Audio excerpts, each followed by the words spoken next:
Record. Om Shanti. स्वागत है आप सभी का आज की चर्चा में। आज की चर्चा का विषय है आत्मा से देवता बनने की अविनाशी यात्रा। तो चलिए शुरू करते हैं आज की चर्चा। आज की चर्चा केवल सुनने के लिए नहीं है, जीने के लिए है। यह चर्चा बेस्ड है न्यू ब्लड ब्राह्मण आत्माओं के बारे में, जो पुरानी आयरन एज दुनिया में रहते हुए भी अपने संकल्पों से गोल्डन एज का निर्माण कर रहे हैं। यह चर्चा है उस नशे की, उस मस्ती की, उस शौक की, जो शिव बाबा की श्रीमत से जन्म लेती है। तो चलिए शुरू करते हैं। शहर की भीड़ में रहने वाली रीना एक साधारण सी युवती थी।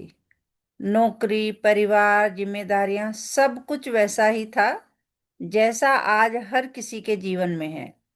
पर उनके भीतर एक प्रश्न बार बार उठता था। क्या? कि क्या यही जीवन है? कमाओ, खाओ, सो और चले जाओ। ये बार बार ये प्रश्न उठता था। एक दिन सुबह जो है, रेडियो पर गीत सुना, रात के राही थक मत जाना। उसी क्षण जैसे उसकी आत्मा ने संदेश सुना, एकदम से क्लिक हुआ, तीर लगा। अंधियारी रात पूरी होने वाली है। उसी दिन जो है एक वीडियो उन्होंने यूट्यूब पर देखी, जहां पहली बार उसने वीडियो में सुना, मीठे बच्चे तुम्हें नशा रहना चाहिए कि हम ब्राह्मण सो देवता बनते हैं। ये सुनकर यही वाक्य जो है उसके जीवन का टर्निंग पॉइंट बन गया। फिर उसे लगा कि ये जो पढ़ाई है ये मुकुट पहनाती है। रीना ने सोचा, मैंने डॉक्टर इंजीनियर बनते लोगों को देखा है, पर क्या कोई देवता बनना सीखता है? क्योंकि गोडली यूनिवर्सिटी, रूहानी यूनिवर्सिटी, ये सब है, इसके बारे में सुना। तो क्या कोई देवता बनना सीखता है? उसे समझ आया, यह कोई साधारण शिक्षा नहीं, यह राजयोग है। एक ऐसी पढ़ाई जो सिर पर डबल सिरताज रखती है। जैसे कोई छात्र पढ़ते हुए कहता है, कोई अगर इंजीनियरिंग की पढ़ाई कर रहा है, डॉक्टरी की पढ़ाई कर रहा है, तो पढ़ते हुए कहता है ना, ये कोर्स पूरा करके मैं इंजीनियर बनूंगा, डॉक्टर बनूंगा, वकील बनूंगा। वैसे ही रीना अब हर दिन स्वयं से कहती कि मैं यह पढ़कर देवता बन रही हूँ। यही नशा है और यही मस्ती है, और यही पढ़ाई मुकुट पहनाती है। ऑफिस में वही लोग, वही फाइलें, वही तनाव। पर अब रीना बदल चुकी थी। जहां पहले गुस्सा आता था, वहां अब वह सोचती, मैं आत्मा हूं, सामने वाला भी आत्मा है। यही है आत्म अभिमान। जैसे लोहे पर पारस का स्पर्श हो जाए, वैसे ही पत्थर बुद्धि से पारस बुद्धि बनने की प्रक्रिया धीरे धीरे धीरे धीरे शुरू हो गई थी।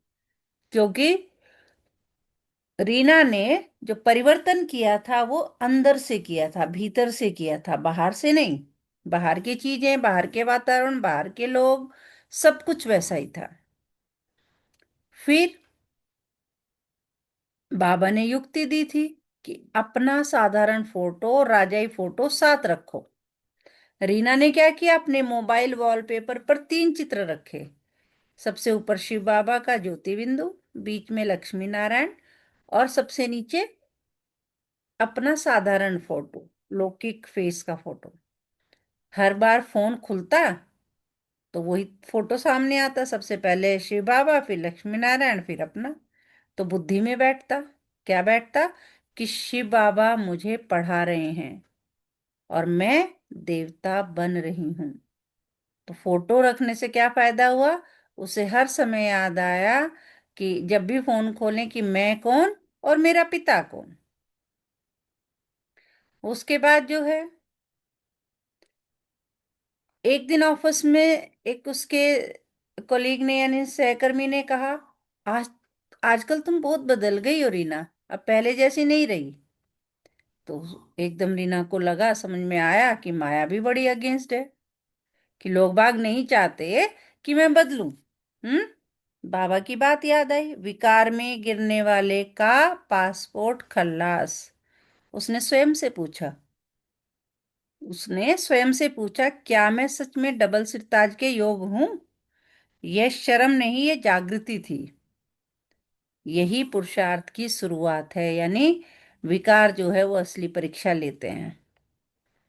फिर रीना ने सिर्फ खुद को नहीं बदला, उसने अपनी सहेलियों से भी धीरे धीरे बात करनी शुरू कर दी, अपने ऑफिस के लोगों से भी शुरू कर दी। न भाषण की किताब, न जोर जबरदस्ती, बस अनुभव साझा किया कि आजकल मैं ये मेडिटेशन करती हूँ, ये ज्ञान सुनती हूँ, इससे मुझे ये अनुभव होते हैं, ये फायदे होते हैं। तो उसने सिर्फ अनुभव साझा किया। जब मैं आत्मा बनकर सोचती हूँ, उसने बताया अपने सभी साथियों को जिससे वो बात करती थी, कि जब मैं आत्मा बनकर सोचती हूँ तो हल्का फील करती हूँ। यही है अपने हम जीन्स को उठाना। यही कन्याओं का न्यू ब्लड है, जो पुरानी आत्मा से नई आत्मा बन रहा है। तो कन्याओं का जो न्यू ब्लड है वो दुनिया को उठाने की ताकत है, बाबा समझाते हैं। आज की दुनिया में मान अस्थाई है। कैसे? आज जो है प्रधानमंत्री है, कल खबरों से गायब। पर बाबा कहते, जो तुम पढ़ाई कर रहे हो, जो तुम ज्ञान ले रहे हो, जो तुम्हें पद मिला है, वो कैसा है? स्थाई राज्य भाग तुम्हें मिल रहा है। रीना अब हर आत्मा को सम्मान देती, आत्मिक मान, ना चापलूसी ना डर, बस शुभकामना, रहम दिल की भावना और सबके लिए शुभकामना। उसके बाद क्या हुआ? टीवी पर जब रीना खबर सुनती थी, युद्ध हो रहा है, बम वहां छोड़े जा रहे हैं, चारों तरफ शांति है, तो रीना डरती नहीं थी। क्यों? क्योंकि वह जानती थी पुराना खत्म हो रहा है, नया बन रहा है, क्योंकि उसने ज्ञान में सुना था। जैसे खेत में नई फसल के लिए पुरानी घास हटानी पड़ती है ना, एक फसल हटेगी तो दूसरी उगेगी। अब उसे भय नहीं लगता था, अब उसे निश्चय हो गया था कि ये पुरानी दुनिया का विनाश होना है और नई दुनिया स्थापित होनी है, यानी विनाश नहीं, उसे परिवर्तन की समझ आ गई थी। दुनिया में हर कोई किसी न किसी गुरु का फॉलोअर है, आजकल देखो सब गुरु बनाए हुए हैं। पर यहां मिला एक सतगुरु, जो सिर्फ ज्ञान नहीं, सद्गति देता है। ब्रह्म कुमारी जी की यही पहचान है, आत्मा को उसके घर की याद दिलाना, कि हमारा एक सतगुरु है, एक जो हमें क्या करता है, सद्गति देता है। वो है हमारा शिव बाबा।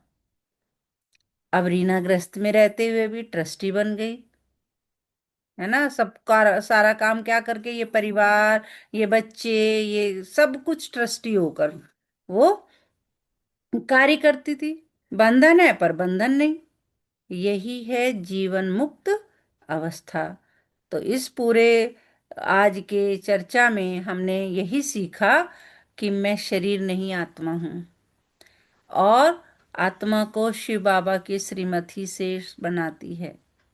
न्यू ब्लड का अर्थ है नया संकल्प, नई सोच, नई दुनिया। और फिर बाबा ने ये भी समझाया, जो स्वयं बदलेगा वही दुनिया बदलेगा, यानी स्व परिवर्तन ही विश्व परिवर्तन है। तो चलिए, आज की इस चर्चा पर आधारित कुछ सम्मान जो है सारा दिन दोहराते रहेंगे, देखते हैं वो सम्मान क्या है। मैं आत्मा हूँ, पत्थर बुद्धि से पारस बुद्धि बन रही हूँ। मैं शिव बाबा की श्रीमत पर चलने वाली ब्राह्मण आत्मा हूँ। मैं राजयोग के अभ्यास से डबल सिरताज का अधिकारी बन रही हूँ। मैं समस्या नहीं, समाधान स्वरूप हूँ। स्वतंत्रता मेरा ब्राह्मण जन्म सिद्ध अधिकार है। अब नहीं तो कब नहीं, मैं अभी परिवर्तन कर रही हूँ, आज से, अभी से। इन सभी सम्मानों को दिन में दोहराते रहना है, और सिर्फ एक ही बात याद रखनी है, मैं और मेरा बाबा। अब मुझे घर जाना है।